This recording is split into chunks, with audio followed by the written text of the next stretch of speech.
I believed that Jesus was my savior. And at the same time, I decided I wanted to be a Baptist preacher, right? I tried to convert my Muslim friend to become a Christian, and he would just enjoy talking religion. No, he couldn't get tired of it. As I read more pamphlets of Didat, one of them was Muhammad in the Bible. It was just a little pamphlet that said, Muhammad's in the Bible. Why don't you believe in him? Sejak kecil pria ini memiliki cita-cita untuk menjadi pendeta baptis.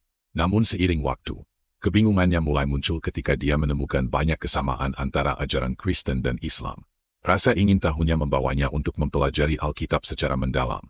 Dan di sana dia menemukan banyak nubuat yang merujuk pada kedatangan nabi terakhir dari wilayah Paran, yang sekarang dikenal sebagai Mekah. He's challenged me. So if you want a Christian to prove that Jesus is who they say he is, they would refer to Old Testament and say, hey, he's mentioned here, there'll be a prophet who does this. He comes from this area. He does this. He does that. I mean, and he fits it perfectly, right? So how can you reject it? I now have probably 50 to 100 verses in the Bible that are very just clear. It has to be the prophet Muhammad. HMD in Hebrew, which would be similar to Arabic, it'd be Ahmed. The Ahmed of all nations will come, and he will do, his house will be greater than the former, which is switching from Jerusalem to Mecca. It calls in Deuteronomy 32, 1-3, it says the God came from Sinai, dawned from Seir, which is Palestine, and shined forth from Mount Paran. Okay. So if God came from Sinai, that's a direct reference to Moses. If he dawned from Seir, Jesus' ministry was 3 years in Palestine. Very clear who that's referring to. Who shined forth from Mount Paran, right? Okay. Who might that be? Well, where is Paran?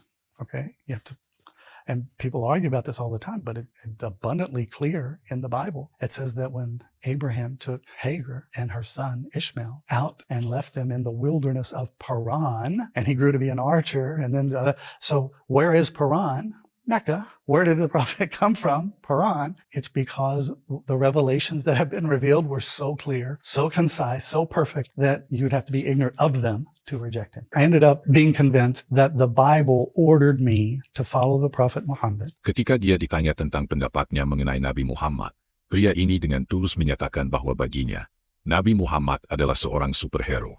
Well, when you understand that one man in a desert received a revelation at a time of extreme ignorance and violence and everything you can think of, and how it resonated from one person to the entire world in such a short period of time, that superhero of how to affect change through himself, his companions, through the followers, is more inspiring than a mythical or a fictional character. So you kind of replace your heroes with real people.